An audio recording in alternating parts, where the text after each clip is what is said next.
There we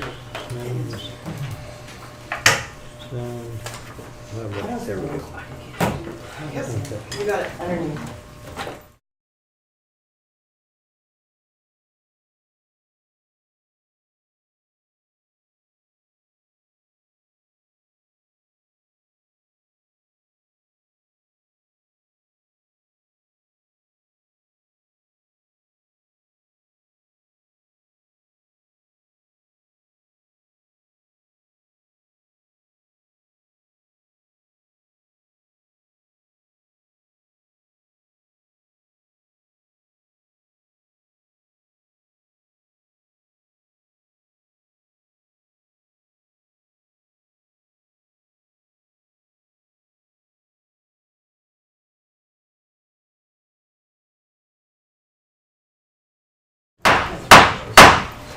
Good morning.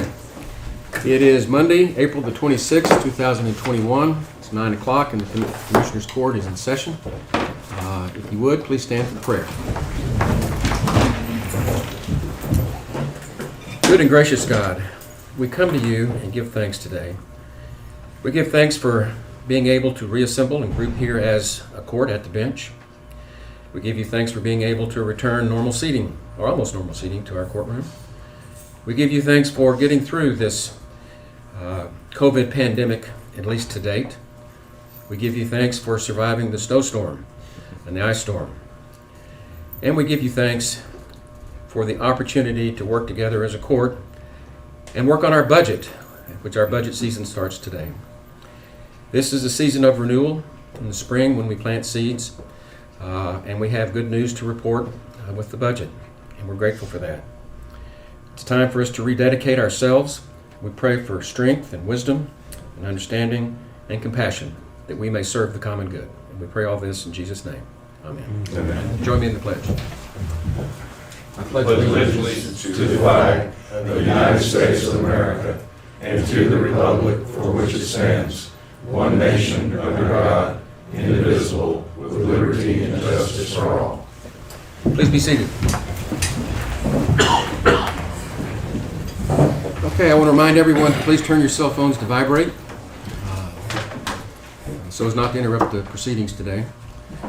First thing on our agenda always is public input, and if you look at our agenda, we're not starting with consideration on the status of where we are with COVID. But I am going to invite Deb Thomas, who is with us, to come forward and offer the public input because we need to hear the status of that, which is all good news. So, welcome, Deb Thomas. Doug, if you'll just kind of give us a brief update. Well, we're still waiting on FEMA to decide whether or not Kirk County is going to be included in individual assistance. We've had over 548 individual assistance surveys turned in, so I think we're just waiting. As far as COVID goes, our numbers are still low, extremely low, and we hope to keep them that low. We are still working on vaccinations. We're going to have a large vaccination clinic coming up in May 3rd through the 7th. It's going to be 5 days of COVID testing. Texas Military Department will be here, and we're going to be vaccinations May 3rd through the 7th. So 5 days of vaccinations will be open to the public. It'll be first come, first serve. It'll be a walk-in at the First United Methodist Church. If you have to wait in line, it's probably going to be a possibility. And at the end of the day, if the military department didn't bring enough vaccines for that day, probably going to have to go home and come back the next day. But they're going to gauge the number of vaccines they bring each day, depending on what they did the day before. So things are looking good right now. If we could just get individual assistance from FEMA, I think we'd be a lot better off. Doug, which vaccine are they going to bring? I believe it's going to be Moderna. So that's the 2 doses. Yes, sir. Okay. Thank you. Yes, sir. Thank you. For the public, anyone that wants to call in, this will be the last regular Commissioners Court meeting where we're going to have the call-in option, as I understand it. So you can call, the number is 830-792-6161. And that cell phone number rings out at the court coordinator's desk.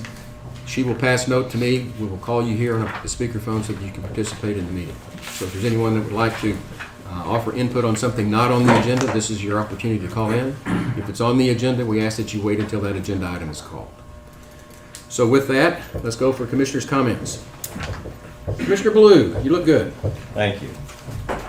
I don't remember anybody ever saying that to me before. I wasn't up for gonna say it. And so I really appreciate that. Just, spring has sprung. I want to remind everybody, we still want to be really careful with any burning or anything going on. There was a little bit of rain over the weekend.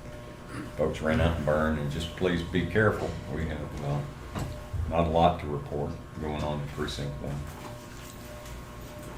Good. Precinct 2. Couple of things. There's a lot of interest in a lot of the community in Precinct 2 about the housing developments, okay? A lot of questions.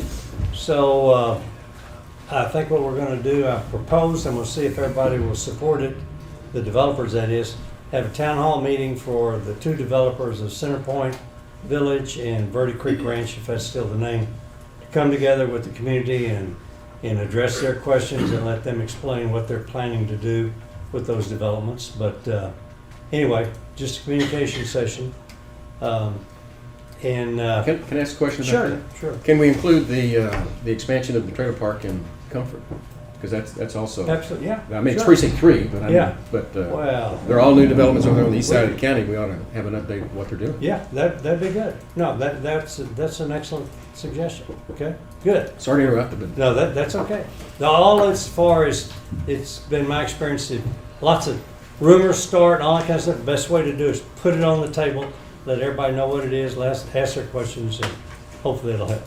The other thing is still a lot of concern about aggregate production operations in and out of throughout the county, but in particular West Texas aggregate. So looking at the possibility of having a lady who's had a lot of experience over in Buda, that's been able to work with the aggregate production operators and with the community and reach some very good common grounds and a balance, I guess is the best way to say it. So looking at perhaps bringing her in and having a communication session, city, county, all those that would want to participate in such a thing. So those are two things in Precinct 2. good. 3. Oh, well, all I'm really happy is that we need rain. Well, there's some forecast this week. I don't know I how much know we're it's going to get. forecast and hopefully we get. 40% tomorrow. Yeah. But it was really, really dry in the eastern part of the county. Look at the map, I think the eastern county, part of the county is drier than the western, but the western catching up quick. Yeah, we'll catch up. And we got a little tease last week of rain, and looks like we got maybe another shot midweek this week. One thing I might bring up, I've heard that the voting in Ingram's been very light. Bob, would you say that? Or do you know numbers for what's been going through early voting in Ingram? But I heard it's very light. For the city of Ingram, it's 4.2% turnout. Wow. So, guys, no complaints if you don't vote. Please turn out. So that's all I have. Judge, I have one other thing.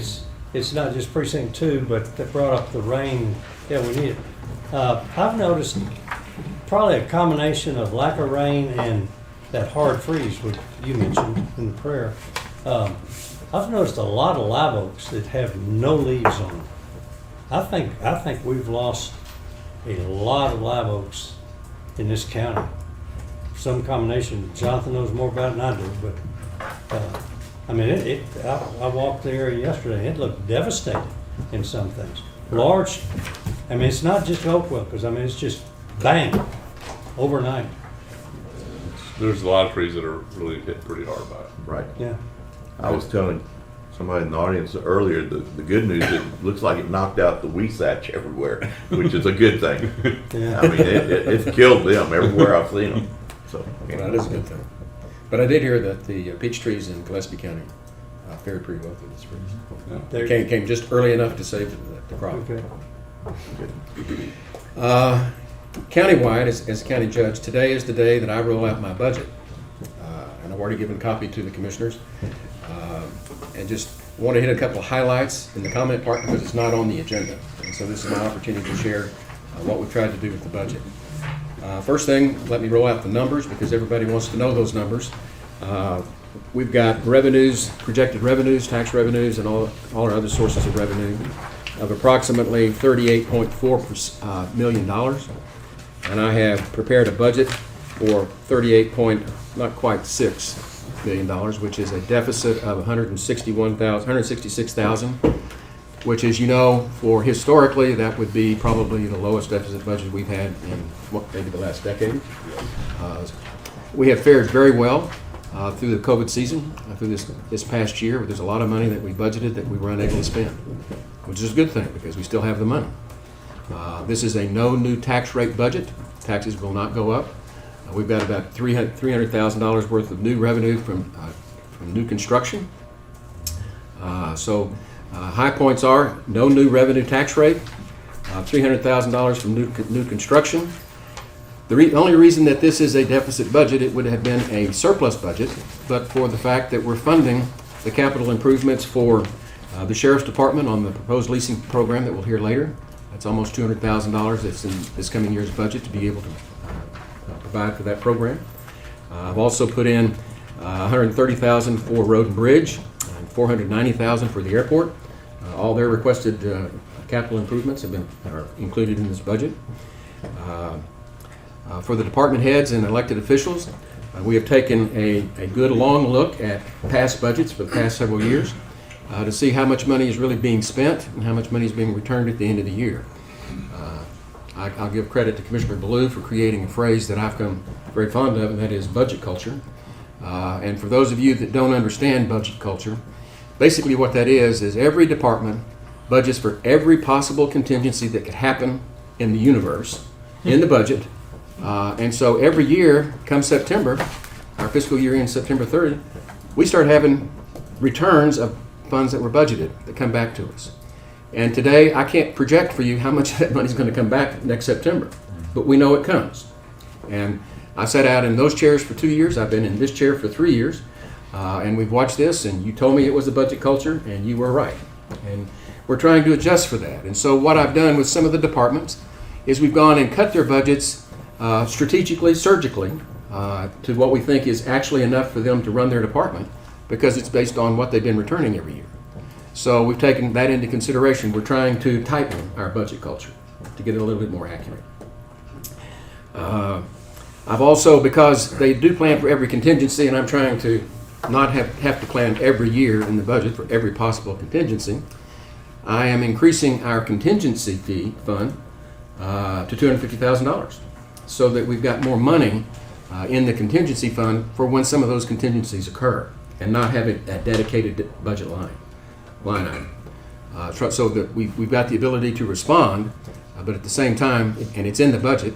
And for those of you that don't understand the way the budget works, we can't increase this budget after we adopt it unless there are emergency circumstances. So that's why I'm increasing the contingency so that we've got some flexibility because we're not covering every single contingency in the budget.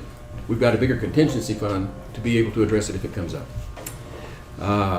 I'm also including a 1.5%, I'm calling it a wage adjustment for all Kirk County employees. We haven't really been faithful to an actual COLA through the years. And sometimes the COLAs come in very low and we actually give a little bit greater increase in that. Our sister counties neighboring us have gone to using straight percentages, and I've tried to incorporate a 1.5% increase across the board for our employees. I've also included in this budget the $174,000 that the salary study recommended that we adjust. So that's included in here. And we're still teetering at a balanced budget, including all those items. That's adjusted downward or upward? Upward. Nobody gets adjusted down. Understands what, Yeah, the whole purpose of the salary study was to make sure that we were competitive. And the good news is that we were competitive, much more competitive than we realized. But there were still some adjustments that needed to be made, both for grade and step, as well as some of our open range employees. And whatever those recommendations were in that salary study, I've incorporated them in my budget. dollar for dollar. And as I said, but for these capital items, we would have had a surplus budget. Now, when you look at my budget, those of you that look at it, some of you will understand these budgets. Looks like a bunch of numbers, but they mean something. At the end of next fiscal year, I'm planning for us to still have a very healthy fund balance, which would be a little over 30%, right at 31%. And the purpose for that is we don't know what FEMA's going to do, right, Doug? No, sir. We got about $1.7 million of road repairs out there that are emergencies that have to be done that we think FEMA should help us pay for, but there's no guarantee that they will. And so I want to make sure that we've got enough money in our fund balance to be able to fix Ranchero Road and Shepherd Reese. I think it would be irresponsible not for us not to plan on having that done, even if we have to pay for it. So I've included that.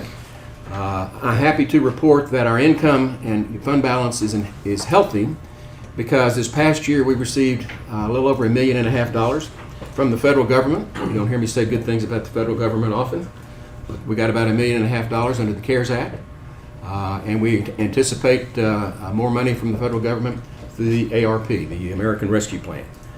So things are looking remarkably good, unexpectedly good. And I don't know if that's, as I told Commissioner Harris earlier, I don't know if it's masks, social distancing, or just the good grace of God, but let me tell you, we've come through this coronavirus problem and this snowbid problem remarkably solvent. And so this is good news for the people. No tax rate increase, and we've got enough money to run county government for the common good. So that's my report. Very good. That takes a lot of work to get where you're starting there. So I appreciate that. As Tanya and James. Oh, I know, but hats off to y'all. Okay, with that, just wanted to get that out there for everybody to hear. Let's go to the first item on our agenda, which is item 1.1. Consider, discuss, and take appropriate action regarding a request for the Hill Country Amateur Radio Club for the use of Kerr County facilities, accommodations for equipment, and a room for monthly meetings. Commissioner Moser. Thank you, Judge. I believe everybody has a copy of the proposal in their backup for the Hill Country, the Amateur Radio Club, to use some facilities in the county. And what basically the facilities are, and Clay Lambert will elaborate on this, but it's a corner of the storage building out at the 5-star event center, okay? That they use to put their Riverstar, to be able to put their equipment in, and the other is a place to have a meeting once a month. But with that, looking at it as a cost benefit thing, so what are the benefits of what Clay is going to talk about, and that is to have amateur radio club communication is another layer of emergency communication within the county. That's basically what it is. So Clay's been talking to the sheriff, to Dub Thomas, and to 911 Mark Del Toro, and they'll probably speak to this, but they're in full agreement to this. So the benefits are another layer of communication in an emergency should the others fail, okay? And the cost is going to be minuscule. It's going to be the corner of a building out there that Shane's looked at, Clay can describe. And also the other thing is a use one evening a month of Union Church at no cost to Hill Country Radio Club. So, Clay, fill in the details there. Clay Lambert. Thank you, Commissioner Moser. Do I need to state my address? Or? No, we know you. I'm currently the treasurer of the Hill Country Amateur Radio Club, and for the benefit of others here in the audience today, I'll share a very quick bit of information about radio amateurs and what we do. We have a history of providing communications during times of emergency. When the cables are down and everything else is down and the cell phones don't work, radio transmission is the one reliable source. We participate in a lot of different agencies to facilitate that communication, including local governments and their various departments.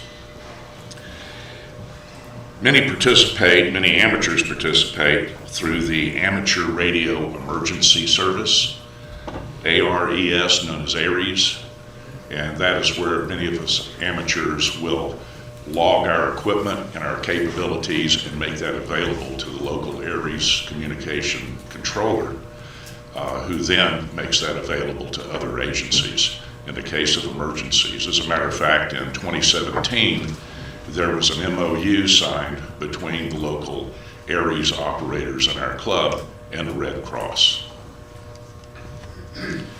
Hill Country Amateur Radio Club has been around for about 4.5 decades, and for much of the remainder or the latter part of that, we've been meeting at the Red Cross building on Earl Garrett in their classroom. But several years ago, we realized we outgrew that facility, standing room only. Not only that, but there's a small closet basically in there where we have our radio station, and it's really impossible to get the antennas and everything else that we need for effective communication in that location. So the nature of ham radio operators is to share knowledge and assist in others. In advance of this meeting, you've read some information there in detail that I've provided of how we helped a number of other folks in this area. As a matter of fact, our president, Bill here with the red shirt, lives in Medina, and he's in the process of working with volunteer fire departments up there to effect some better, more reliable emergency communications capabilities. So we're really into that sort of thing. So we come to you respectfully today, letting you know that we think we have a great portfolio. We got over 3,000 man-years of experience in the club, but unfortunately now, we don't have a roof over our heads so that we can continue our mission. And so that's what we're asking for today, is a low-cost location, in this case, a Union Church, where we could meet for about 2.5 hours once a month. And then also a permanent location where we can house our station with equipment designed for both routine and emergency communications. And also it probably would be a location where we could conduct some training courses for the public that wants to learn more about and obtain an amateur radio license. At that location, we would need to erect a tower somewhere between 60 and 100 feet tall and populate that with the necessary antennas. And in the good spirit of the budgeting time, I want to make sure the commissioners know that we would do that at our own expense. Clay, is that like a guide monopole, or what is it? Now, this could be anything. It could be any number of different antennas. We have a vertical, but also we could have different beam antennas that could be directed and pointed in certain locations. What's the main stick? Pardon? The main stick. Where are you gonna fasten those to? The tower? Yeah. Well, it could be a self-standing tower, or it may be a crank-up tower where you pour a concrete base and you can elevate the tower when you need it and access it. Well, I'm asking about whether it needs guy wires to. Oh, I'm sorry. How much space? Yes, it probably would require some guy wires. That it extends the amount of space. And fencing. No, typically the way that you protect a tower is to take the first 15 feet or whatever, and you grill that and put locks and padlocks on there so that it's not climbable by the general public or anyone else. We don't want one of those attractive nuisances. Right. Okay. So with that, I'll turn it over for questions. Why don't you describe the building out there? It's in Jonathan or Commissioner Harris can describe it. It's the storage building that was damaged during the rain and flood and so forth. It's being repaired. It hadn't been repaired yet. So I think that there's a separate room in there, as I understand it. That's There's a room in the back corner that has separate stairs and a separate door that enters. You don't have to enter through the main door into the building. So right now it's used for file storage or? It was. It's really not used for anything right now. This is the old office for the arts and crafts. Okay. It's vacant at this time, and the carpet has been removed because of the water. So the idea would be to set up your equipment permanently there. I mean, semi-permanently anyway. Well, true, there is no such thing as permanent, is there? But Right. the fact is, when you get the equipment set up and with the special grounding that's needed and with a tower erected and antennas and all, that's not something you want to move every 2 or 3 years. Correct. Because there's a lot of effort and a lot of expense in that. So it would be as permanent as you would hope. So Clay has looked at this with Shane, and it looks like from that standpoint, it's feasible. And I think Commissioner Harris and Commissioner Letts are saying, yeah, verily, that looks feasible also. And then the Union Church, the use of that once a month, it's reduced cost for not-for-profits. So this would have to be a modification to the policy at Union Church to be able to let them use it at no cost. So that would have to be something that had to be taken care of. It seems to me we probably need an MOU, which would be pretty simple, like a one-page document or something to outline what's needed. Yeah, I talked to Heather, and there's Heather, and so I think a lease is appropriate. Lease. And so I think the follow-up to this, if it pleases the court, then prepare a lease, okay? Because we need to look at insurance and that kind of stuff. Make sure we're all squared away on that. And then put something in there, change the one-pager on Union Church or something to do that. And There's I some think- paperwork to be done. Right. And the other thing is the tower. That's what I was Yeah, thinking. I just want to make sure that if there's guide wires, exactly where that's going to be, because that could impact the use of some of that property. Because guide wires can be, I'd like to see, we need a footprint of exactly Right. where that's going to be, where those wires, because they could go into the parking area pretty easily, and we can't afford to lose parking. Exactly. Sure. So I don't know if a motion is appropriate here, but, because we can't approve anything, but at least it'd be a motion to move forward with preparing the details of how to implement something like this and bring the lease and the plans for the tower and the facility back to the court for approval. I think you could make a motion subject to completing this feasibility study and final approval. Okay, I will make a motion that we have a feasibility study to enable the Hill Country Amateur Radio Club to use the part of the storage building at 5 Star. River Star, excuse me, River Star, and to modify the policy to enable them to use Union Church once a month for 3 hours in the evening, And to be reviewed by the county attorney. and to be reviewed by the county attorney, and for county attorney to prepare a lease to that end. I'll second. Okay, motion's been made by Commissioner Moser and seconded by Commissioner Blue to approve a feasibility study for the use of Kerr County facilities by the Hill Country Amateur Radio Club to erect a tower and the use of Union Church. And all this is subject to final approval by the court and county attorney. Sorry for the conditions, we just got to take this a step at a time, Clay.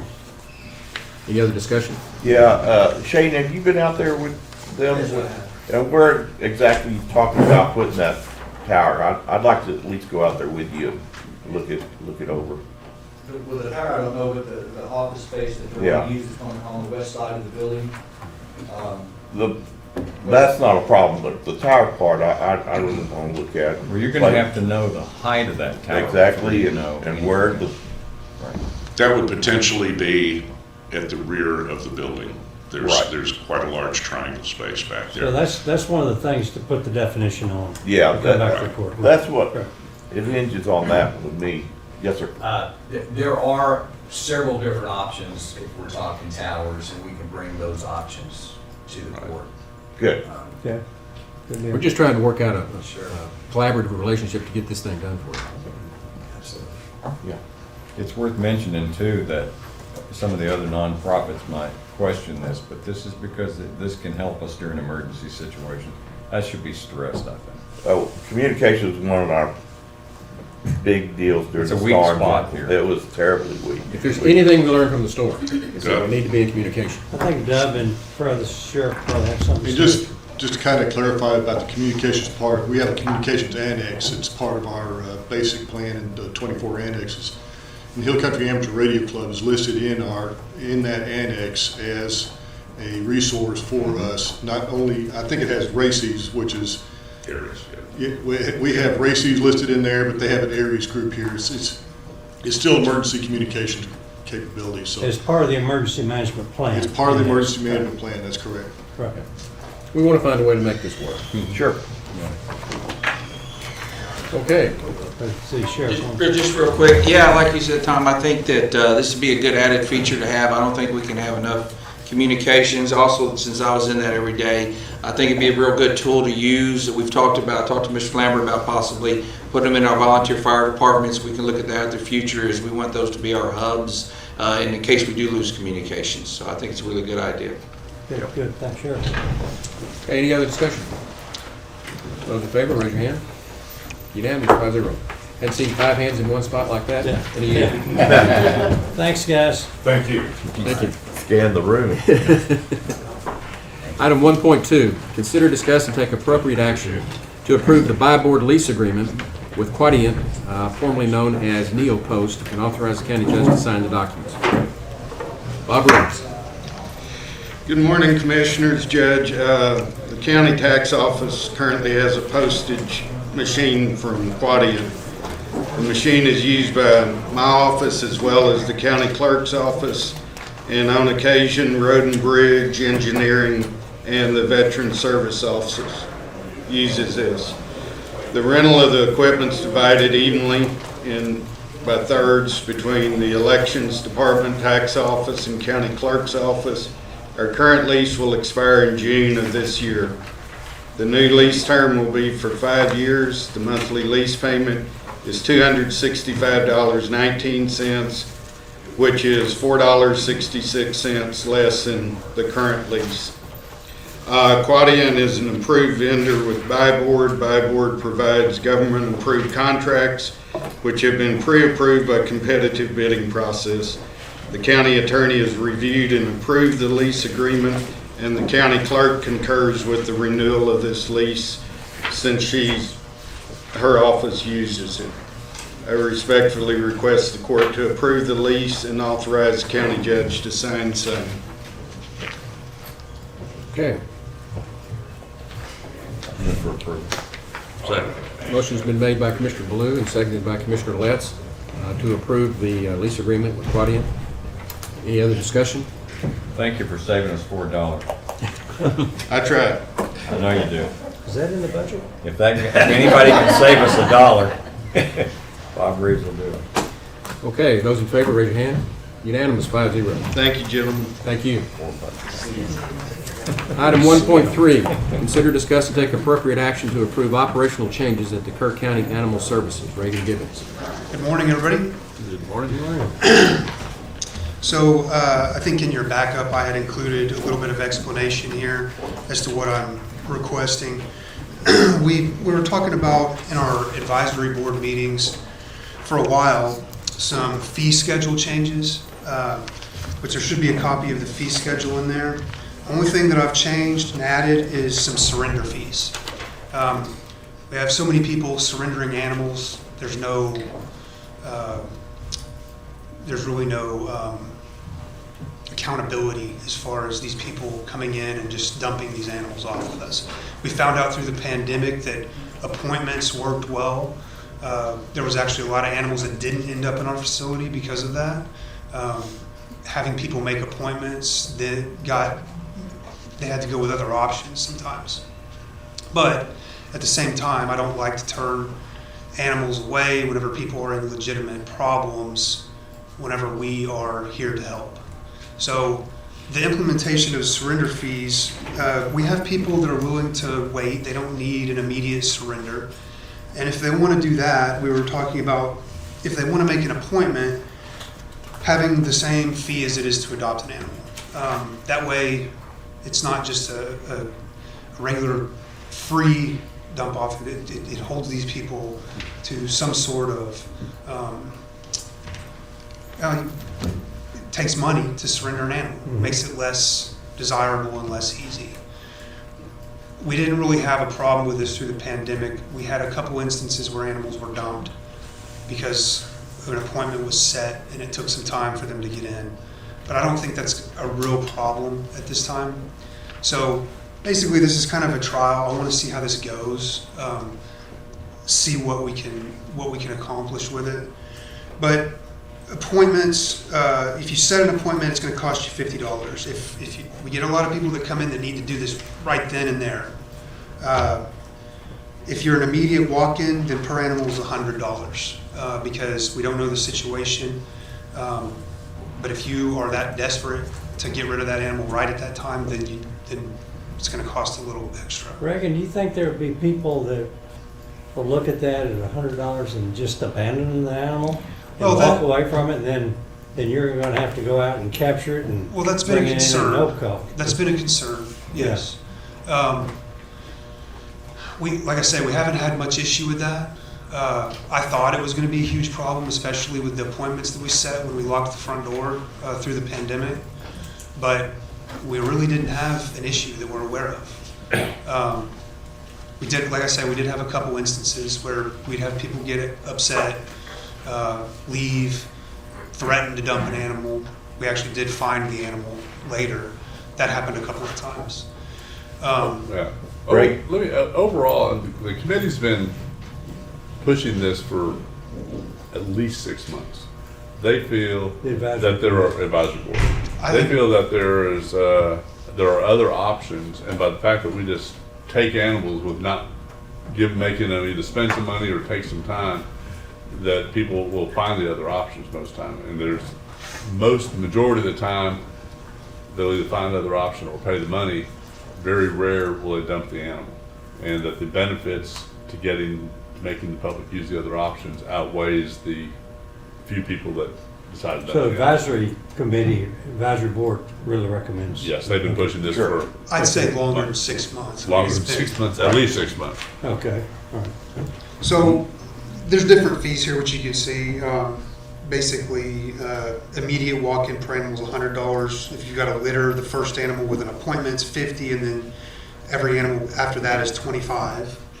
And then litters, first animal walk-in is the $100, and then 2 animals or more is $50 per animal.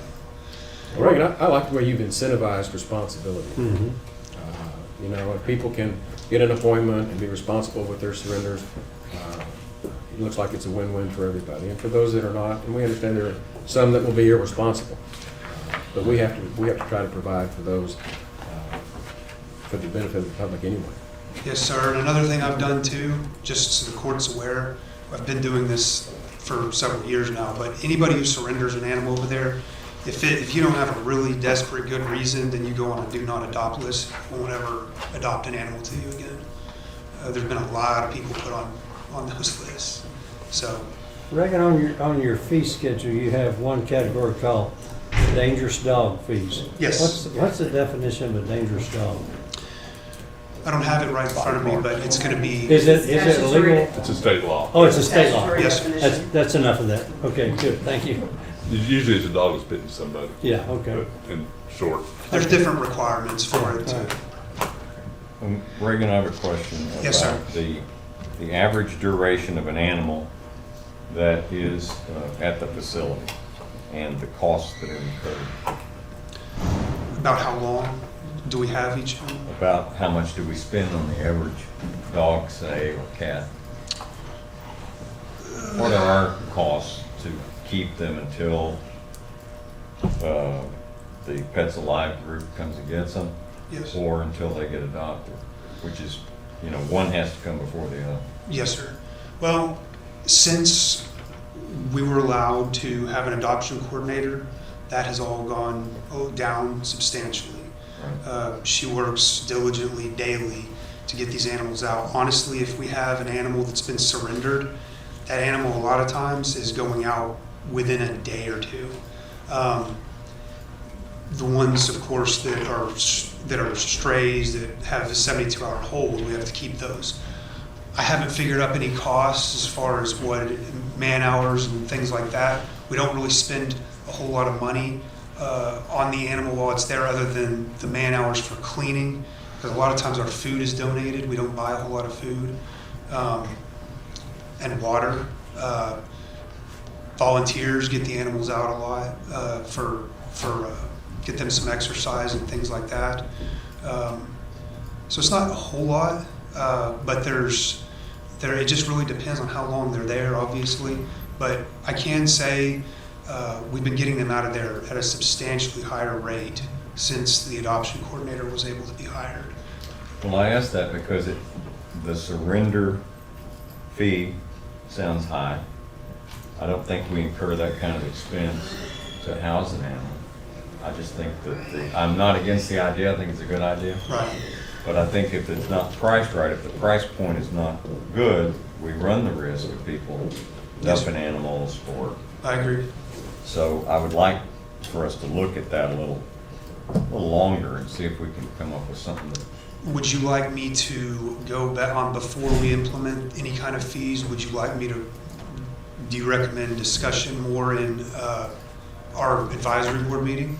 Well, Because that's been something that I didn't know. I wanted everybody's opinion on to see what everybody thought was reasonable.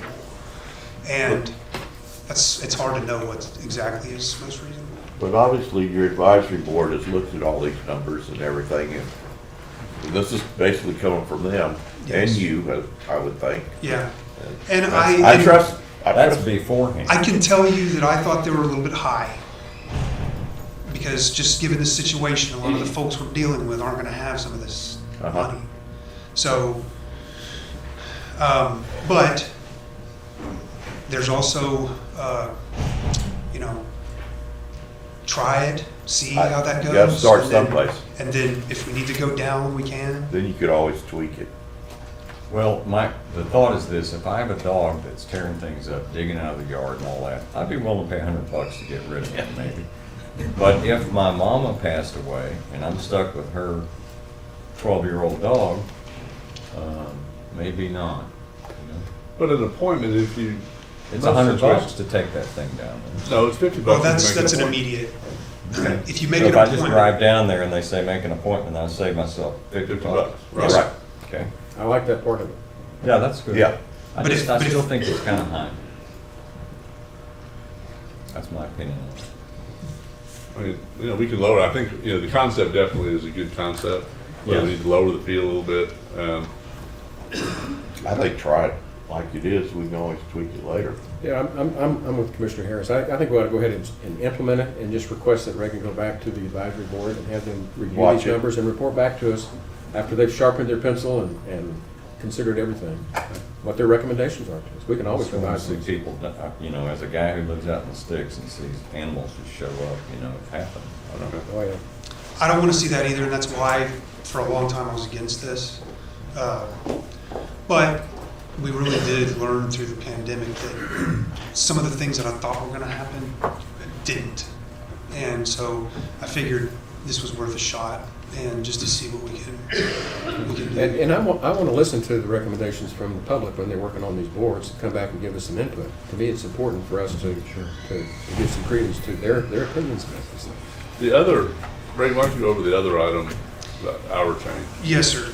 So this was something that I brought to the advisory board last time, which, as you know, when we talk about schedule changes and what we did, I guess probably a year and a half ago, whenever we moved to, we did away with Saturday hours, kind of as a compromise. We changed our Tuesday and Thursday hours from 8 to 5 we didn't have a lunch, there was no lunch hour at the time. So we got a lunch hour back for the staff, which I think that was a good thing. But on Tuesdays and Thursdays, the guys would work from 9 to 1, lunch was from 1 to 2, and then they would work from 2 to 6. What we found is all year long, our busiest times of the day is morning. That's whenever most of our phone calls are coming in. I included in your backup there some incoming missed calls. This is just from a week. But you can see from, now to keep in mind, please, Monday, Wednesday, Friday, it's 8 to 1, and then 2 to 5. So our lunch hour shifted. From 8 to 9 on Tuesdays and Thursdays, this is from February 2nd, February 4th, we had 26 calls from 8 to 9 when nobody was there to answer the phone, okay? And then 22 that Thursday. That same day, from 5 to 6, we had 1 phone call and 2 that Thursday. So 3 as opposed to 48 missed calls and messages. As I said, our busiest time is in the morning, and that's when I really need people there. Sure. You would think that over time, the general public would have adjusted to some of this, but everybody's still upset. Everybody's upset almost daily because our lunch hour is from 1 to 2. You can also see the 1 to 2. You can see that they're, and like I say, this is just an example. This is just a couple of days, but 5 missed calls, or 5 incoming calls that were answered from 12 to 1 when they're there, and then 1 on that Thursday, and then when they're at lunch, we had 11 and 6. So we get a lot of calls. There's always people that show up there. They don't understand why we're closed from 1 to 2 and not from 12 to 1. It just really hasn't worked out like it was thought. Sure. And nothing really happens at that office from 5 to 6. It's really, as far as paying employees and time goes, it's really a waste of time, to be honest. This is one where the old schedule was recommended by the advisory board, and Reagan went along with trying to figure out adjustment, and it didn't work like they had hoped. At one point, we had no lunch hour, and Reagan found that our employees couldn't eat it all because their people kept on coming in. So that was cruel and unusual. Yeah. And this was, Reagan went over this with the last advisory board.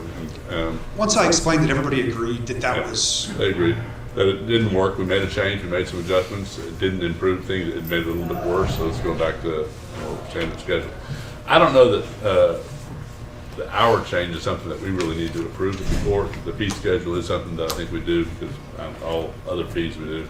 But I'll go ahead and make a motion to approve the new fee revised, or the new fee schedule is revised, and the change in operational hours. Second. Motion's been made by Commissioner Lett, seconded by Commissioner Harris to approve the recommended changes and fee schedule. One other point I just wanted to make real quick on is this will not affect the agreement with the city of Kerrville at all. It'll actually help our services improve for them. Discussion? Those in favor, raise your hand. Unanimous, 5-0. And report back to your advisory board that we appreciate their hard work, and we would like them to stay on top of these fees and give us any updated recommendations. Yes, sir. Thank you. Okay, next item on the agenda, don't leave, is 1.4. Consider, discuss, and take appropriate action to approve a copier lease agreement with Xerox, the Kerr County Animal Services Department. Megan Gibbons. Yes, sir. This is just our Xerox lease agreement. We're coming to the end of the 48-month agreement that we had before. We're needing a new machine, which they've proposed. There was 2 options, both of which are cheaper than what we had already. One of them is going to save us money as far as having a color machine. It's going to save us money because we do have to print a lot of color photographs. It's going to save us a lot of money in ink on another printer that we're having to use. And all this is at it's going to go from $78.79 a month down to $62.14 a month with a better machine. So I think it's an all-around better. Move for approval. Second. You're saving more than the tax assessor about. Yes.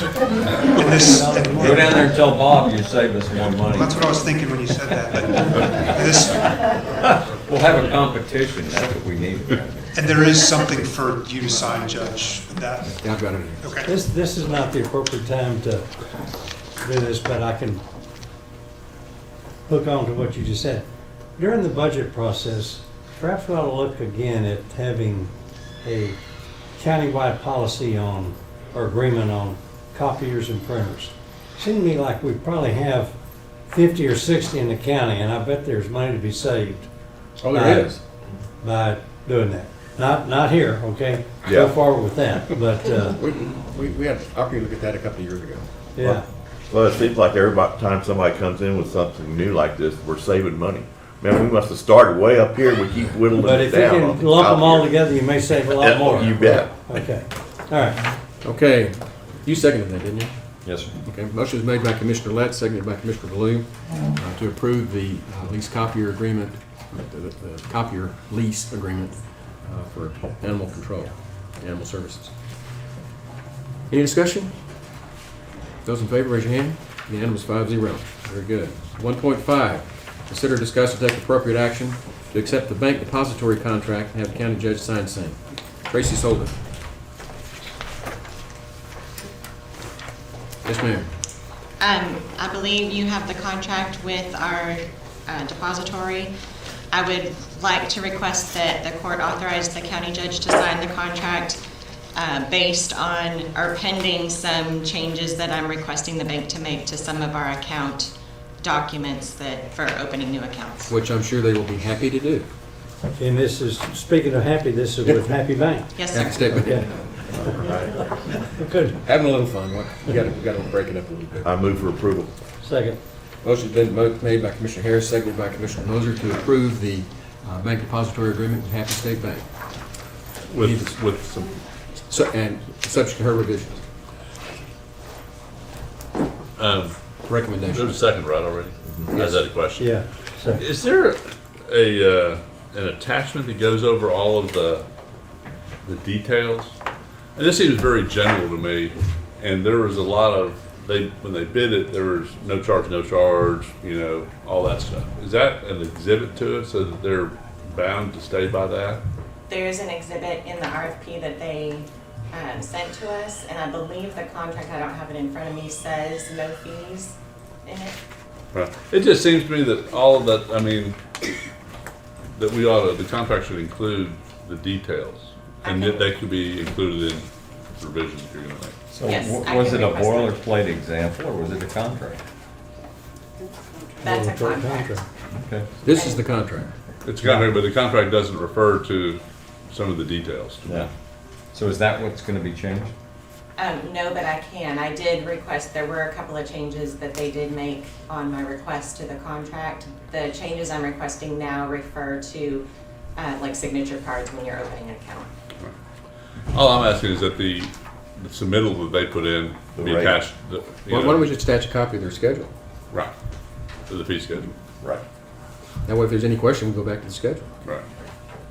Okay. Their fee schedule that they've sent to me is generic for every customer, and they're waiving them for us. So I don't know that the fee schedule would be good. Well, the but- fee schedule, Well, the attachment to their bid is what. yeah, the Yes. attachment to the bid. Yes, okay.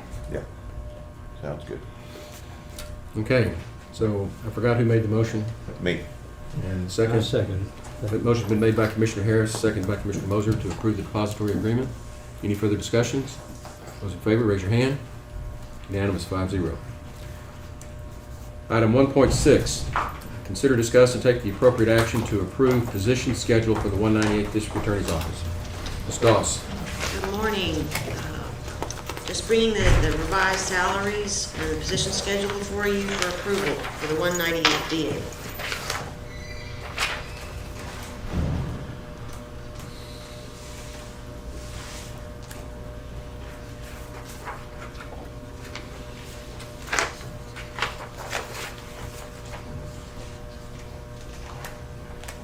How does this compare to the 216? Apples and oranges. Right. And I don't, yeah. It really has to do more with non-legal personnel, or substantially more than 198 than 216.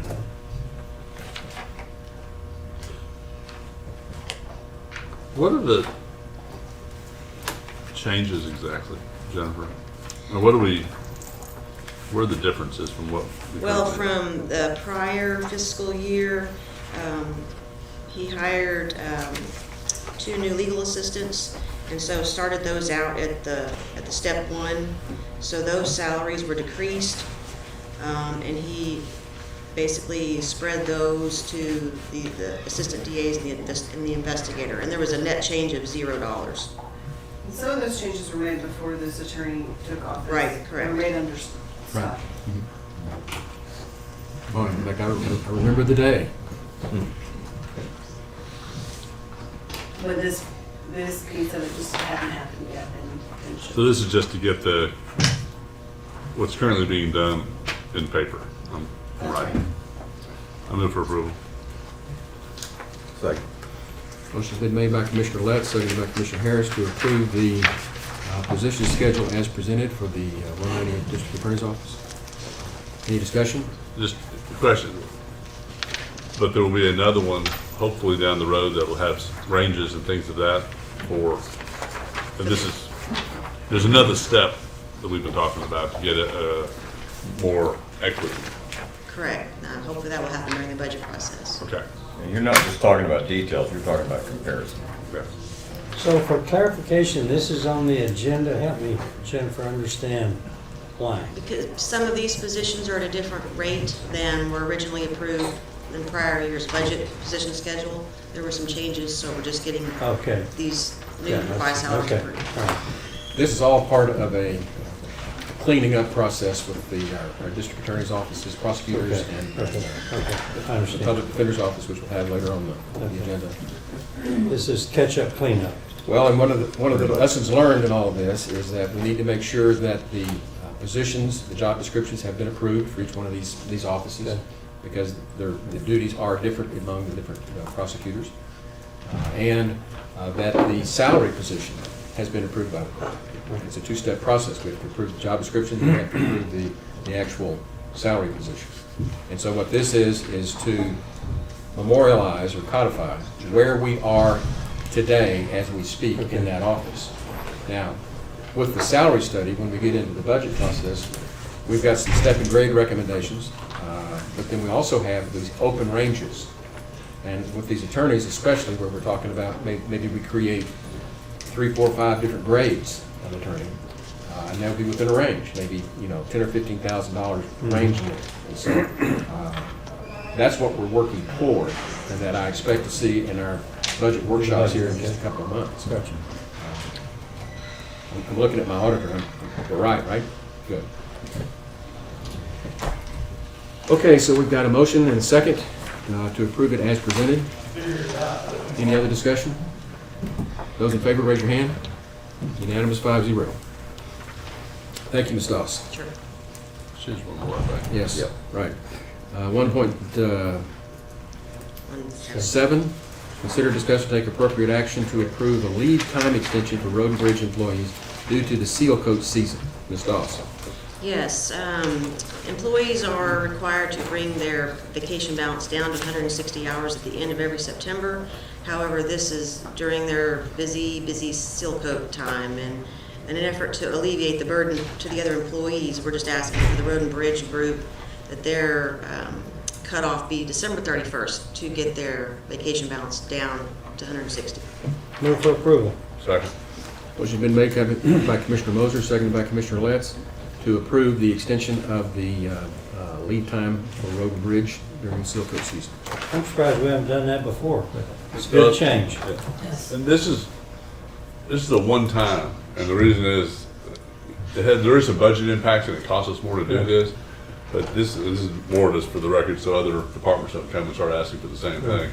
Road and Bridge during the winter storm event had a lot of their employees that some were working and some were not working, and they were both being paid the same, and to solve that, those that were working got an extra day off.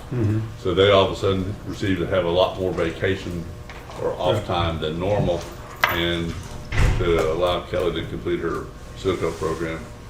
So still, the SILCO program is dictated Right. by the weather. Right. But this is cumulative off of the snowstorm. Right, sure, I Because- understand. Two contributing So factors. Okay. I was hoping that we could just do this every year, because every year the seal coat season is the same Yeah, time of that's, year. that was my So I point. think It that seemed was like what we Kelly and I should have had done before. in mind. Kelly? And it is, I mean, the last 3 Memorial Days in the month of May, I don't know if it'll be the same this year, we could use the rain, but we've had times where we've lost 6 weeks in that front part, and it's a five-month window of opportunity. And then you hit that September, and it usually affects the employees that earn the 13.34 a month. And some of those employees have lost time because they're trying to get seal coat done. And so we run into this. I mean, this year is even worse, like Jonathan said, with the ice storm. But this is a problem every year for us, trying to get this time used up. And I think it would benefit the public by us having full staff in September there to finish the SIPCO program. Well, I think everybody knows that September is the fourth month of summer in Texas. It really is. Yeah. Yeah, but then a certain temperature, they have to quit, Yes. okay? But that's We rarely in generally, September. last day of That's September good. is Agreed. usually when we Right. quit. We have shot as late as the first and partway through the second week in October, but that ground temperature starts to drop at the end of September. So let's look at doing this permanently at some point. Yeah. Right. Yeah. But the motion today is to do it for this year. Is that right? I did that make the motion? No, Moser did. Yeah, I made the motion, but I thought it was just for this year. But if it's for permanent, I'd still Well, make the motion. John, I would recommend that it be permanent, but what, Okay, we'll take I what we make a can motion that get. this be, that the Annual. annual be permanent for the proposed, Seal coat season. Is that what it correct, says? right. Because I think it's worded To carry over the broadly vacation. enough just to apply to seal coat season, which we all know continues into September every year. Okay, I mean, I'm okay with it, but it does have a budget impact. It costs us more to do it this way. right. It's always subject to weather, everything Road and Bridge does, so you're gonna have good and bad years. It's gonna even out, I'm sure. Okay. Okay, any more discussion? Those in favor, raise your hand. Unanimous, 5-0. Thank you. Thank you. Sheriff, item 1.8. Consider, discuss, and take appropriate action to approve the lease and maintenance agreement with Enterprise Fleet Management. Very good. Yes, sir. Okay, Court, I'd like the court to consider approving a lease and maintenance agreement with Enterprise Fleet Management. This agreement will replace 7 patrol Tahoes and 14 unmarked units, which comprises of about a third of our fleet. Kirk County Sheriff's Office is in a unique position with $384,000 being approved on last year's budget that we can use towards this maintenance program. In addition to that, KCSO will be selling 21 of these vehicles if this is passed to be able to put back into the lease program. KCSO, the Auditor's Office, County Attorney, and Enterprise Fleet Maintenance have spent several hours preparing this package for y'all, so y'all should have a package in detail explaining all this. I do have Sergeant Gage, who headed up the program for us. I also have Simon Artiega here. He's a senior fleet consultant here to answer any questions y'all may have. In your packet, you should have a couple of reference letters from, I believe, the city of Kerrville, the city of Fredericksburg, kind of explaining how the program works and has been beneficial to them. I just recently learned that the city of Bernie joined in, and we do have several other departments that have joined in. When I attended the new sheriff's conference, this is kind of a new way a lot of county and city agencies, governments are working towards. It has improved vastly in the last 5 to 6 years. So with that being said, I have Simon here, I have Scott Gage here to answer any questions you have in reference to this. Go ahead. The only question I have is that if we wanted to add other departments or other during the budget process, is it set up that we can do that, or do we have to go back to square one?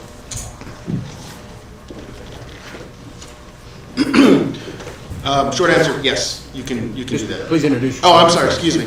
My name is Simon Ortega. I'm with Enterprise Fleet Management. Thank you for having me today. But Commissioner Letts, yes, the answer is we can easily just add additional departments as needed. There's no Get you in touch with that department and. correct. Now, if that happens, are there staggered start dates and so on, or does it all come under an umbrella? Correct. So each vehicle is on its own schedule. So depending on lead times from the manufacturers and delivery times, we help you manage when you want these vehicles in service. In our previous discussion, this seemed like a really good move as far as maintenance, tracking the vehicles, the value at the end of the period. It's got to be a money saver. Well, let me say that our auditor's office has done a marvelous job of going through and analyzing this lease and worked with Enterprise on it. And they've accommodated a lot of the requested changes and clarifications that we needed. At the end of the day, this is a good program. I met extensively with James and Tanya on this thing. But I can't tell you that we're going to save a whole lot of money. Some of the numbers we looked at last time Didn't exactly pan out, but they still pan out. But it's in But not as big. budget. It's within budget. Right. It's within budget. So that's the main thing. And the auditor's office and I have gone through it, and I personally recommend this. I included it in my budget, that $190,000 that I'm including in this coming fiscal year's budget is to accommodate this very thing, and I've visited with the sheriff about that to let him know that we are in a position to be able to implement this program. It's just not going to be, it's not going to be some windfall that we're saving 50% of what we're spending. It's still good, but it's just not as big as we thought it might be. I go into these things very cautiously, and what I like is our neighbors that are using this have responded with very positive input as far as their dealings with them and everything. So that goes a long way, rather than just hearing from a salesman. I'm sorry, but you know what I mean. It sounds good when somebody else has dealt with you and has positive things to say. So, in the sheriff's budget, this is about the vehicle itself, but you still have to outfit every vehicle. Is that a different? That is included in there. That's included in this, okay. I'll make a motion that we approve the lease program with Enterprise Fleet Management as presented. Second. Motion's been made by Commissioner Letts, seconded by Commissioner Harris to approve the lease and maintenance agreement with Enterprise Fleet Management as presented. Is there any other discussion? I just want to clarify, this means when a vehicle is delivered here, it's got all the equipment you need in it, Sheriff. Yes, sir. That's what it means, okay. And going back from the last time we spoke, when you spoke to us over the phone, there will be somebody assigned to us. Explain that a little bit. Correct. Excuse me. So you'll have assigned a client strategy manager, which will meet with you quarterly, annually throughout your budget season. Very similar to the City of Fredericksburg, City of Bernie, Gillespie County, as well as City of Kerrville. So he also manages their account, if you will. He would be the same person that you would work with. Okay. And he would be the whole county. If we were to add other departments, same guy would be there. Correct. Okay. Yep. Good. Okay, any other discussion? Those in favor, raise your hand. Unanimous, 5-0. Thank you. I want to thank the court. I think it'll really be payoff for us. Well, I want to thank you because there was a lot of work done behind the scenes before we got to this point. Yeah, sure. Enterprise was very helpful working with us and responding to our questions. So we look forward to this upgrade. Yes, thank you. Okay, it is a little past 10. We've got, I think, about a half a dozen or more timed items. We're going to come back and pick up 1.9 after time. Judge, if I may, I'm going to postpone 1.9. Okay, pass. So we will take a 5-minute break and come back we'll come back at 10:15.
Court will come to order.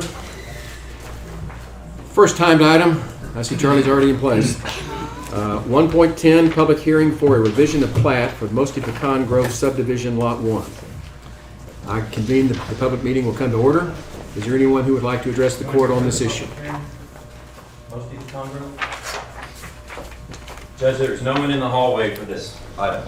Then I will adjourn the meeting, and we will move on to item 1.11, consider, discuss, and take appropriate action to authorize the county judge to execute a change order to substitute a 2-course chip seal in lieu of a prime coat with no net change in contract price for the 2021 road reconstruction projects in precincts 1 and 3. Charlie Hastings. Judge and Commissioners, the 2021 road reconstruction project consists of reconstruction of the following roads: Westway Drive, Tree Lane, Roy Street, Jonas Drive, and Lowrance Street. Bids were opened and awarded in January 2021 to Edmund Jinsky Incorporated in the amount of $236,290.85. Construction began April 12th on Lowrance Street and has proceeded to Roy Street as of April 21st. And they're still there today on Roy. They should be rounding the corner and going up Jonas soon. The original scope of work is for the contractor to remove the existing seal coat surface and 6 inches of base material, then reconstruct the road with 6 inches of new base material and apply an asphalt cement prime coat. Kerr County Forces would then apply a 2-course chip seal to finish the job at a later date, weeks later. The contractor has concerns that application of a prime coat might have a negative effect on any vehicles that need access during the application, as it takes at least an hour to cure before it can be driven on, and has therefore offered to apply a 2-course seal coat instead of the prime coat at the same price as the prime coat, provided that Kerr County supplies the asphalt, cement, and paving rock. The Road and Bridge Department finds this arrangement to be very favorable since they already have the work scheduled and the oil and rock on order. They merely need to coordinate delivery to the contractor's yard. In summary, this change order would avoid prime coat oils tracking on vehicles, save labor efforts from county forces, advance the construction completion date by 3 to 4 weeks, and there would be no change in the contract price. The county engineer requests the court authorize the county engineer to prepare a change order for the county judge to execute with Edmund Jinsky Incorporated, whereby the county provides oil and rock materials and Edmund Jinsky provides the labor and equipment to apply a 2-course chip seal in lieu of a prime coat with no net change in the contract price for the 2021 road reconstruction project, precincts 1 and 3. I move for approval. I've talked to Charlie about this, and the only thing I'd add is that the change order needs to be run through the county attorney's office. Yes, sir. Okay, motion's been made by Commissioner Letts, seconded by Commissioner Moser to approve the proposed change from prime to 2 seal coat applications. And for those that don't know, when I first saw these streets, I didn't know where they were. They're actually, I would say, in the city of Kerrville, but not, because they've never accepted those streets, so they're still in the county, and it's like this little oasis that we have to take care of here in the city. We have a few of those. It's across from the old Tybee High School. Right. That's where it is. Bizarre. One behind the hospital. Right. But we were talking earlier, you learn something every day in this job. Judge, it would be fabulous if sometime later we could have a conversation with the city about possibly doing some swapping. Since these roads are going to be brand new, fresh, they're going to be 100%, maybe it'd be a good time to swap some maintenance. Kind of like what we did with Ingram. Very easy process. They don't have to annex. We just simply have to say we're not going to maintain anymore, and we would like something from the city council that says we're going to maintain. It's really simple. We've talked about. Well, remind me to do that. We'll set that meeting up. Yes, sir. That needs to happen. Yeah. Charlie, you're not going to talk about the gas line, bro? Okay, it's not on the agenda. Okay. Though it's on the same roads. But it is on Roy, and it got handled very professionally and very fast. And it's in Kerr County. We should do that during the information agenda or status reports from department heads. Okay. We'll defer that. Okay. So we've got a motion and a second. Is there any other discussion about this item? I'm sorry, Judge, to interrupt. Who had the second? I did. Moser?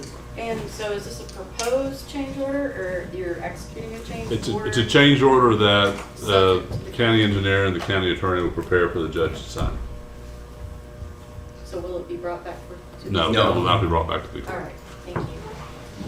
Okay, those in favor, raise your hand. 5-0. Thanks, Charlie. Thank you. Next is item 1.12. Larry Bocasio, a presentation by the Texas Association of Counties Risk Management for the Kerr County Safety Award.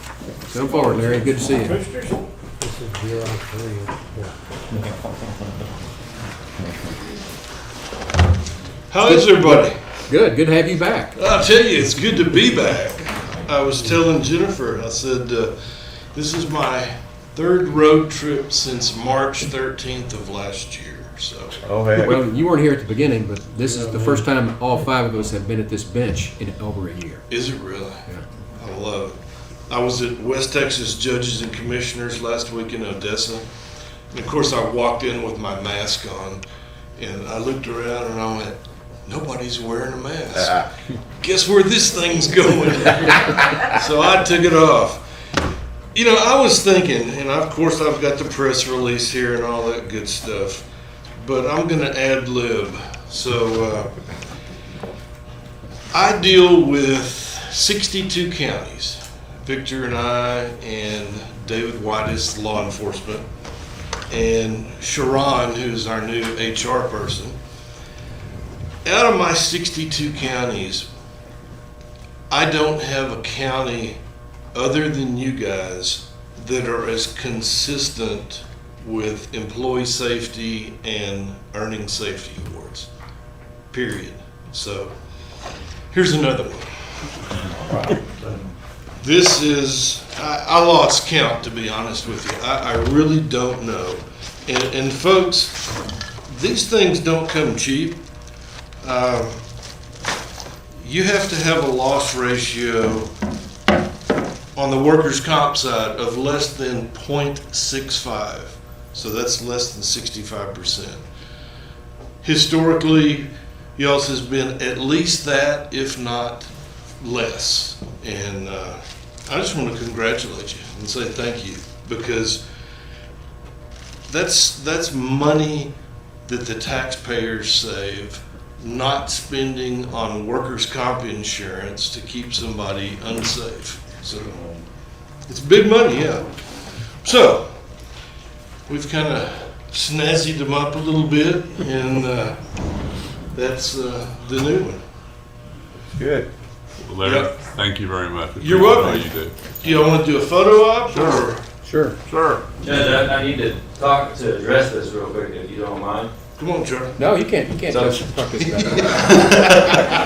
Well, I'm a licensed professional engineer, and I've been evaluating the wall over there that's holding me. And I believe we're going to need to hire a structural engineer to come in and inspect the structural integrity, because there's one more after this, and I've got concerns. I'm a structural engineer, it's okay. There you go. There you go.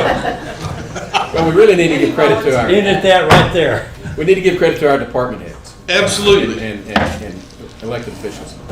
This could not be done if they were not on top of their. You're 100% right, Judge. And since COVID is gone, let's hope, I'm ready to get back in the training mode and do some training at Road and Bridge and We're all going there? see what we can accomplish. Come on, Crip. You got it? You go first, Okay. Don't ask one. Yeah. Yeah. I didn't do this on the job. You didn't do that on the That was a job. damn sidewalk up there. Sidewalk. Yeah, city How sidewalk. do you Yeah. do this? City sidewalk. Go ahead.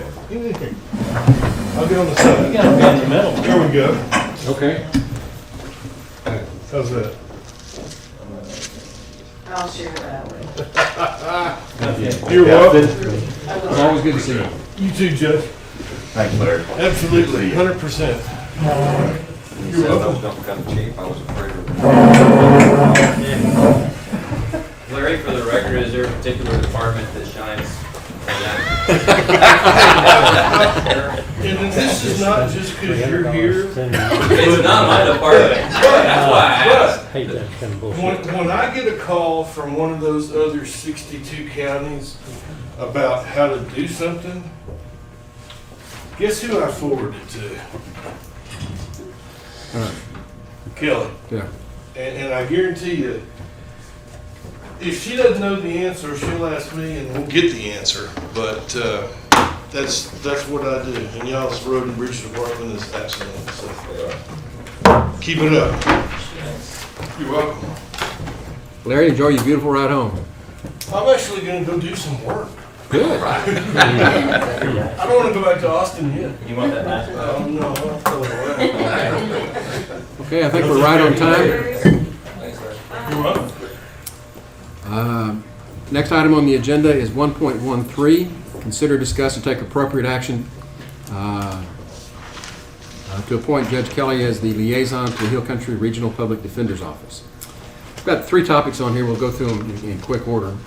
I put this on the agenda mainly because we are learning how to run this office. And for those of you that don't know, we've got the Hill Country Regional Public Defender's Office is a 5-county public defender's office that is headquartered here in Kirkland. It is a department of Kerr County. And there will also be, there's an office in Hondo for Medina County. It's Medina, Bandera, Gillespie, Kendall, and Kerr. And we applied for a grant. Y'all remember all that process. But what we're learning is if this is where the public defender's office is, and right now they're temporarily office out at the juvenile probation offices, there is an oversight board that we established for that PDO. And that is made up of 11 people, 2 from each county except Kerr County that has 3. And Commissioner Letts and I serve on that board, and Judge Williams is the chairman of the board. And so you've got PDO and an oversight board. But if you'll remember, we had our own county-wide committee because this is the second largest department that we have in the county now. We'll have 31 employees by the time it's fully staffed, and second only to the sheriff's office. So this is a big responsibility. And we were trying to have it earlier, but we did have our very first quarterly meeting of the oversight board here just, a little over a week ago. Something like that. And we're trying to figure out the relationships between each of us. And one of the things that I'm learning in working with John Bull and Elizabeth Berry is we need more liaising than once a quarter. And I'm not saying this is a daily thing or a weekly thing necessarily, but I don't know if y'all know, we do have reports from liaison positions every 2 weeks before the court at our regular meetings. And it's important for the Kerr County to stay on top of where we are with all of this. And the office is doing very well. In fact, John, if you want to make it's not officially on the agenda, but if you want to kind of give us a snapshot of where we are, we're very impressed with it, but we're trying to learn how to manage this. And we've had a couple of issues come up that we're going to take on separate agenda items here, one on IT and one on travel, that we've had to work through. And we've got everything worked through. It's all good. This is just really at this point, we need to establish an official liaison position with the office so that we can report on it on a regular basis. And then we need to address these 2 issues. One is an IT and one is a travel. So no alarms, just things that we need to do. A couple of comments, and I agree that Judge Kelly, I'll make a motion in a minute to have him liaison, but I also asked I'd be the alternate or second liaison, however you want to call it on that, just because of the relationship. But I also would like to, really encourage, I went out to the office and met a lot of the folks last week. I think it was last week. I'd encourage, because it is a department, for everyone on the court to go out and familiarize themselves, with the staff out there. There are a lot of new employees. Anyway, but I think this is a good thing to do, and I'll make a motion to appoint Judge Kelly as liaison and myself as the alternate or second liaison to that department. Second. Okay, motion's been made by Commissioner Letts, seconded by Commissioner Moser, to appoint Commissioner Letts and I to be liaisons for the Public Defender's Office here in Kerr County. Any discussion? John, we want to welcome your discussion. Anything you'd like to discuss with us before we vote on this? No, I think the last time I talked to y'all, we were almost at 400 cases. We're at 700 cases now. We were contacted by Kendall County last week about taking a couple of appeals. We have 8 full-time attorneys now, got most of the support staff positions filled. We still have a lot more attorneys that we're onboarding over the next few months. I think I told you the last time, all the judges and courts have been really supportive about sending us cases and getting us on board. So, and we're really excited. We're moving forward. One of my personal heroes was Chuck Yeager, and he used to say that the cockpit rattled the most right before you break the sound barrier, and so the rattling's slowing down some, and I think we're just about at that point. So, and what we're doing today, and with Judge Kelly and Commissioner Letts, this is going to be good. So we're really looking forward to it. PDO is a great thing. I think I forgot what we projected the savings to the Kerr County would be. If it's fully staffed, 300,000, 700,000, or something like that. 300 some odd thousand. Yeah, per year. How would we, at the end of the first year, be able to say, this is what we estimate was saved over the old way of doing it without a PDO? Well, we have the quarterly reports we're required to file pursuant to the grant. And we have to list the number of cases we're appointed on, the dispositions of the cases, things like that. You can get a pretty good gauge just based on the number of cases. Yeah. So if I tell you right now, we've already been appointed on 700 cases. If you do the math on what your average court-appointed cases would pay on that, that's a substantial amount of money. Yeah, that's what I was looking for. Yeah. Just historically, in the past, this is what it costs per case. I know it varies, but it'd be really good metric to be able to see something like that at the end of a year. The other advantage is because we really want to maximize the funds from the grant that we're getting from Austin. So those court-appointed fees would be coming straight out of your, I guess, general fund or however you're paying it. And right now, just to say on staff salaries and things like that, Austin's picking up 80% of that cost. Right. This year. Yeah, this year, and then there's adjustments. I think, and we'll talk about that another time, about since there was kind of not a lot of activity that first quarter because I didn't come on board till January, and I think we'll probably have that discussion with TIDC about whether we extend that first year at least for a quarter. It'd be really interesting just to get and I know it's going to be an estimate, but here's what's been saved by doing it. We did that with Veteran Service Officer. We said, okay, we'll try it, and there was a potential to bring in more revenue to the county by bringing more benefits to the veterans, which is a win-win.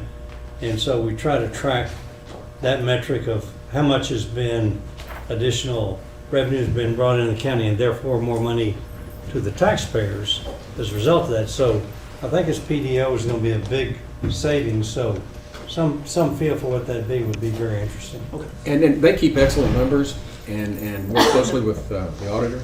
And I have every confidence that once we get some more of this under our belt, we're going to be able to crunch out some of those analyses for you. Good. Because I think it's going to be pretty impressive. I think it would be super impressive. And Now, all the savings don't come just to Kirk County, though. This is a cooperative, so you're talking about our portion. Our portion. Yes. Yeah. Okay. And I would add, there's a preview of issue to come.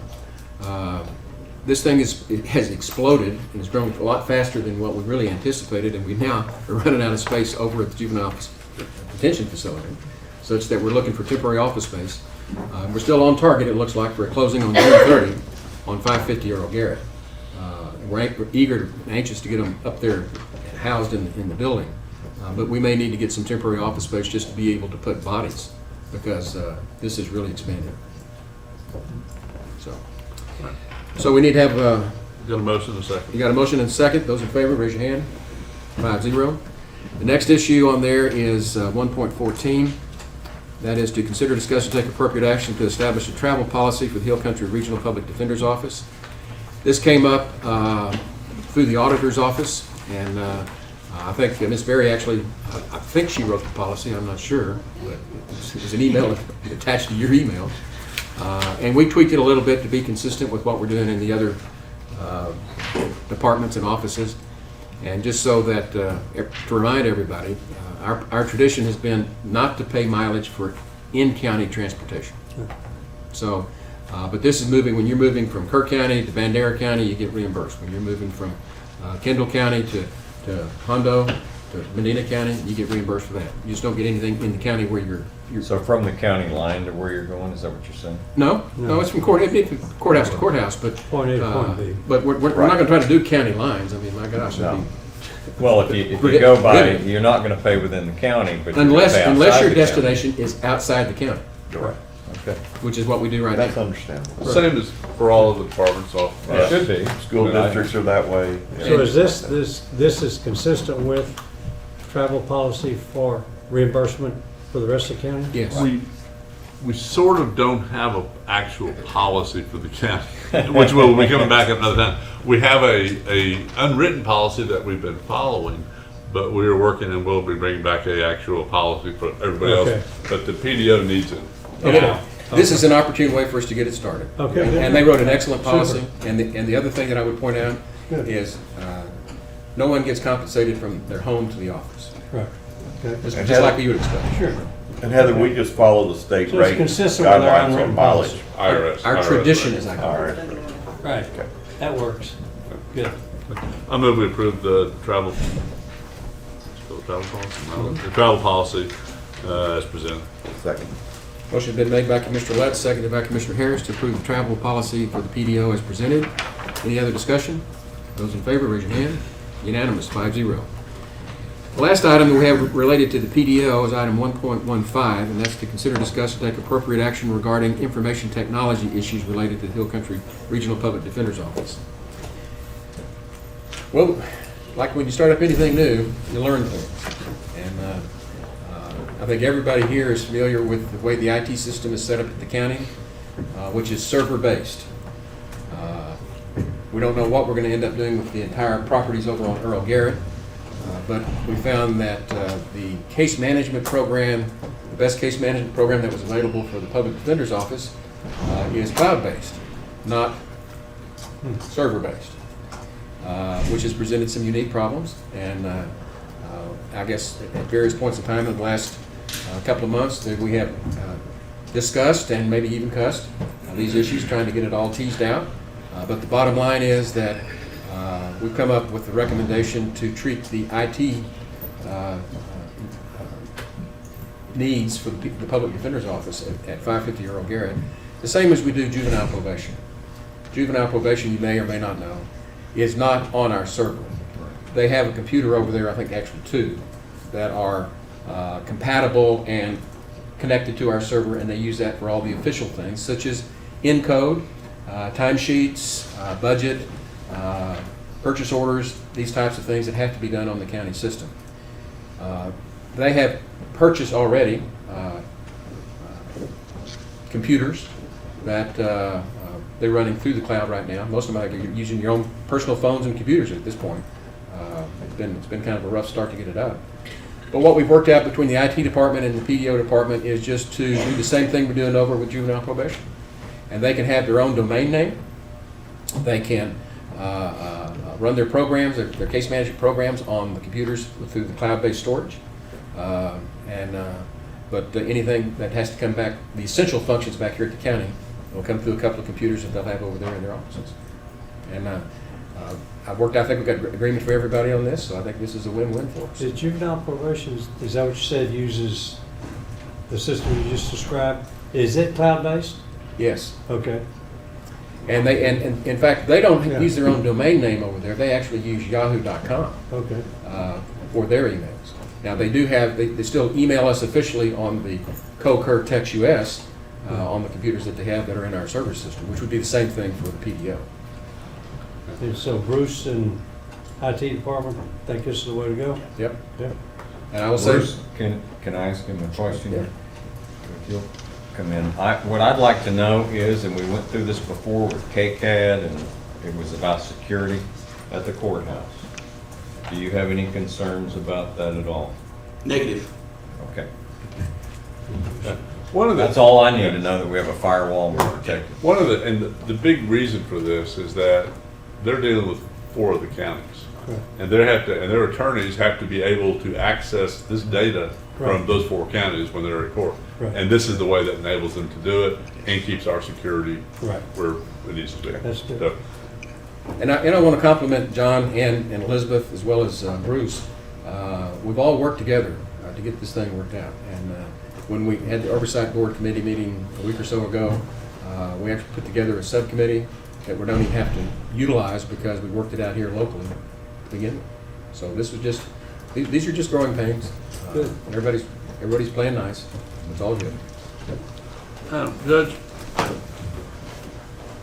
do we need a motion for this? I mean, I'm just trying to figure out, I was looking at the agenda item.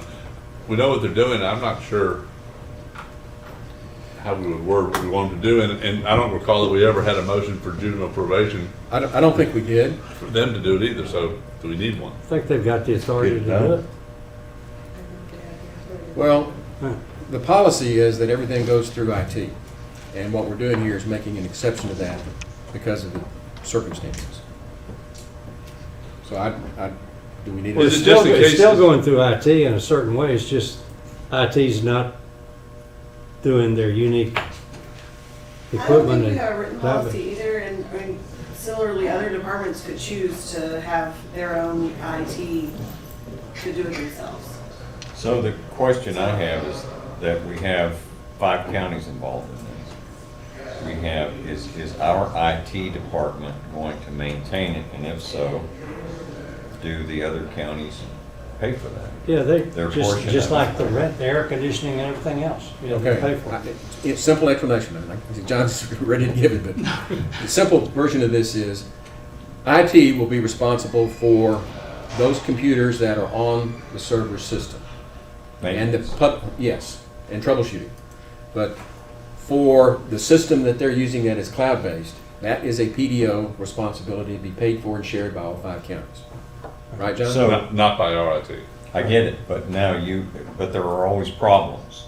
Well, he's here to consult, but are you gonna have your an IT guy, John? Well, so the case management system we've used, they provide the support for that. Okay.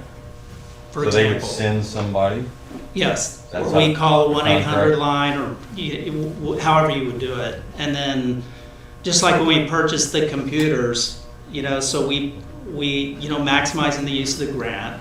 We bought all the computers for the office, about $20,000.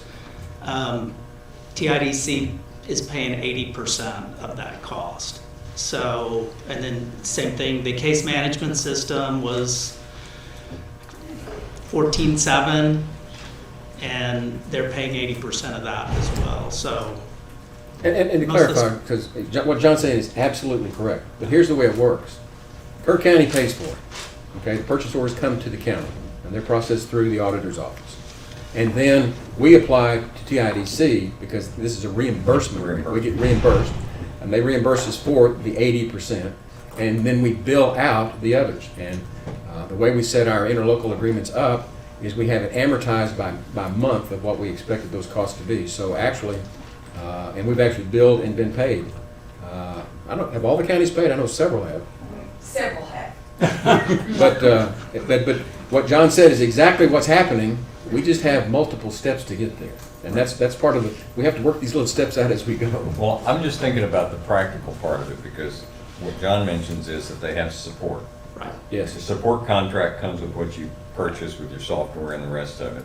In practical, day to day, somebody running over there and fixing something, if that's our IT department, then, everybody needs to understand that that's the way it works, and everybody in the courthouse and at the sheriff's department needs to understand that's one more place that our IT guy has to be. One more person you're in line behind. So I'm just talking about the practical stuff here.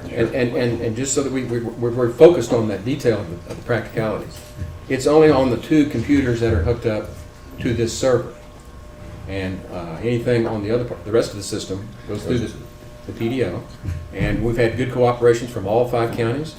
Medina County, by the way, outsources their IT, and we've provided the name to Bruce to be able to interface with that, so that we have somebody that we can draw on to come in and help if they have problems over there that are not within the scope of what his responsibilities are. But the thing about it is, it's all being coordinated we all, we got it all out on the table. That's why we're coming here to y'all to tell you what we're doing and why. It's just transparent. So I don't know if we need a motion or not. I don't think so. I don't think so. Got the But authority. you have the authority and we approve. And we like where everything is, and so we're just affirming that we've got all this out in the open and worked out. That's good. So, thank you. Thank you. And we're going to work on that temporary office space. What? Oh, yeah. Okay. The last thing on the consideration agenda that I have is 1.16. Consider, discuss, and take appropriate action to update the job description for the indigent services clerk position. Ms. Doss. Good morning again. Yes, my indigent services clerk will be retiring, and in lieu of changing. Jennifer, can you speak up a little louder? I'm sorry. Sorry. Thank you. My indigent services clerk will be retiring very soon, and in the transition between having a new person, I'd like to update the job description to be 50% indigent health and 50% HR assistant. And to me, it makes sense to visit with Jennifer about this, and it allows her a little more flexibility how she operates her office. And remember, this will be now 2 new employees in the next couple of months. Cindy's moving. And just to refresh everybody's recollection, on top of what he's saying, is that this is what the outgoing indigent health employee wanted to do and wanted to be able to work into an HR position. We never changed the job description, and so with this opportunity, we've sat down with Jennifer and said, this is the time to go ahead and make it. And she's working with all of the new employees for the PDO, so that's a lot more HR work that comes into play. I'll make a motion to approve the updated job description, in the HR department for the indigent service clerk position. Second.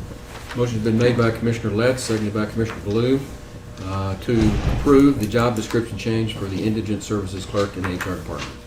Any other discussion? Those in favor, raise your hand.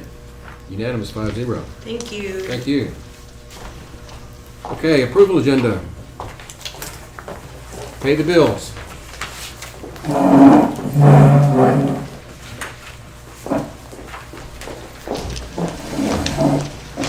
This morning's invoices for approval amount to $750,295.14. Move to pay the bills. Second. Motion's been made by Commissioner Moser, seconded by Commissioner Ballou to approve paying the bills as presented. Is there any discussion? Those in favor, raise your hand. Unanimous, 5-0. Budget amendments. Mr. Robles. Yes, we have 6 today, all line item transfers within our department. One for Road and Bridge, 198th DA, 216th DA, HR, Sheriff, and Agriculture Extension Office. Move for approval. Second. Motion's been made by Commissioner Harris, seconded by Commissioner Less to approve the budget amendments as presented. Is there any discussion? Those in favor, raise your hand. Unanimous, 5-0. Late bills. We have one late bill. It's for $12,532. Move we approve the late bill. Second. Okay, motion's been made by Commissioner Letts, seconded by Commissioner Ballou to approve the late bill as presented. Is there any discussion? Those in favor, raise your hand. Unanimous, 5-0. Auditor reports. Yes, we performed an internal audit on the Animal Control Services Department. We've issued our report. We just ask that you accept the report. Is it part of the monthly bills, or will it be? Or not monthly bills, monthly reports? Oh. No. It's You were in the- emailed it earlier. Okay. So we don't need separate action on this then? You do. Oh, we do? To Oh, okay. accept What? it. I make a motion we accept the auditor's report for the Animal Control Services. Second. Motion's been made by Commissioner Letts, seconded by Commissioner Moser to approve the audit report for Animal Control Services. Any discussion? Those in favor, raise your hand. Unanimous, 5-0. Monthly reports. Yes, amended reports from Animal Control Services for month of October 2020, November 2020, December 2020, January 2021, February 2021. Fines, judgments, and jury fees collected for March 2021, JP4, Bill Ragsdale. Animal Control Services for March 2021, Director Reagan Gibbons. I move for approval. Second. Motion's been made by Commissioner Harris, seconded by Commissioner Letts to approve the monthly reports as presented. Is there any discussion? Those in favor, raise your hand. Unanimous, 5-0. Court orders. Yes, we have court orders from our April 12th meeting. It's 38649 through 38677. And from our April 19th meeting for 38678. They have a slight change to court order 38658 related to the tobacco settlement disbursement. And I think it'd be appropriate to add the amount of that. So we added at the end of it, which amounts to $32,068.79. So it's clear to the public. And with that, I'll change and make a motion to approve. Second. Motion been made by Commissioner Letts, seconded by Commissioner Ballou to approve the court orders as presented with revision. Any discussion? Those in favor, raise your hand. 5-0. Unanimous. Information agenda. 3.1, status reports from department heads. Charlie. Thank you. What made you wait the whole time this time? That's right. Last week on Thursday, our contractor, Ed Majinsky, was grading Roy Street, and they're getting the drainage fixed. There's an area that has always been a problem, and this is the time to fix it. And got a little too close to a gas service, clipped the service. It did bend it, and they called Atmos immediately. Atmos came out and got the situation resolved very quickly. There wasn't an evacuation, but as you know, when these things happen, there's a lot of precautions that have to be taken. The contractor has to just stop his equipment right where it's at, turn it off, get out and get away. And anyone that's in the area has to be told, don't go anywhere near. So there were some folks on Jonas and at the end of Roy Street, they were not allowed to leave. And the reason is that Roy Street right there is very narrow. The motor grader that clipped the line was in the way. Atmos trucks were in the way. They had a backhoe. They had to unearth the main and get that service cut off until they could put a new one in. A lot of folks don't realize that these gas lines are steel, and in order to, you have to have a welder come out and weld a new tap onto the top of the steel line, which that happened, and you've got to wait till a welder shows up. But I can tell you, Atmos had their game on. They don't have a welder that has an Atmos badge on. He doesn't work for Atmos, but he's an independent welder that is certified to do their work. And they have a number of them, and they had one come out, and the guy got on it right away. Matter of fact, while he was doing his welding, I went down the street and talked to one of the workers who was having to turn people back and say, I'm sorry. I would have to. You can't go down this As far away street. as possible. We had someone who Notice needed. how he went down the street. We had someone who needed to get to work. They couldn't leave, and I think they had their boss on the line. And we were, hey, she really cannot leave, boss. She's got to stay home. We need to be safe. But the whole situation, I think they had everything back in order within 4 hours, 3 or 4 hours from when the incident started. It was handled very professionally, very quickly. A contractor got back to work in the afternoon after lunch and got back on schedule. So that's what happened on Thursday, and those things are just a good learning experience for everyone to see how the process works and talk to the contractor, kind of have okay, what can we do different next time to prevent this from happening. How deep was the gas line? 2 feet. So the tap on top of the gas line is a 2-inch gas line. The tap sticks up about 6 inches, so now you've got a service about 18 inches deep. And that's, unfortunately, that's how deep the lines were installed years ago. I think there's a minimum of at least 3 feet. It may be more for a gas line now. I can't remember. There's a specific code, but we all know they're shallow. Everybody knows those are shallow, and you've got to take extra precautions to try to avoid these things from happening. Okay. Happy ending. Well done. Yes, it was. Well done. Any other department heads? Status reports from elected officials. Let's move on then. Status reports from liaison commissioners. One, at the airport, and sheriff have been involved in that. We've had, stop me if I'm going too far here, Sheriff, some things that out at the airport that had to do with safety, and it's individuals spotlighting airplanes with high-intensity lights to cause problems for pilots, including air vac. Airport, President of the Airport Board contacted the sheriff, so we got to take action on this immediately.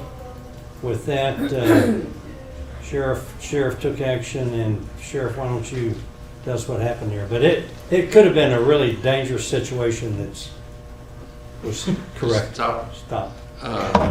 Basically, you stop me. Basic information. Yeah, basic information. Yeah, our office was contacted by the president of the airport board of some spotlighting on an incident. A pilot was coming in from airlife to land. I believe he was using night vision. I guess I'd say a Q-beam was used to flash. It kind of blinded him. My understanding, he had to kind of abort, kind of get his eyesight back together, and came to land. At that time, it was spotlighted again. They were able to film it pretty much at that second time. Then that was reported to us, and within 24 hours, we were able to conduct an investigation, identify a second party. Both parties were arrested and placed in jail with a bond. So yeah, it could have been real dangerous, but we were able to take care of that. And if it continues, about all we can do is just continue to rearrest them. But good cooperation between the airport board and the sheriff. Yes. And so forth. So good. And I think we ought to emphasize this is truly dangerous. Very, very dangerous. Yes. And my understanding these is are adjacent landowners that did this. To some across the road. Yeah. To some extent, my understanding it's been going on for like 3 years, but it's the first time. Ask if it's public information. It is. It's been going on for 3 years, but I guess it's evolved to this extent where, like I said, they kind of have to abort and regroup and come back in with a landing a little bit more east, but the lights were still flashing at them. Well, I just want to make it clear that I support your enforcement efforts. Yeah, thank you. This is too dangerous for the public. It is. It could have been really bad. Thank God we were able to get away with that. Okay. We had a pilot killed over the weekend in Texas. Plane crash down near the coast. Yeah. Well, we don't need to have anybody contributing to that danger in flying. Correct. So, any other status reports? I don't think we have anything for executive session. So we are adjourned. I thought we'd be through about 11 just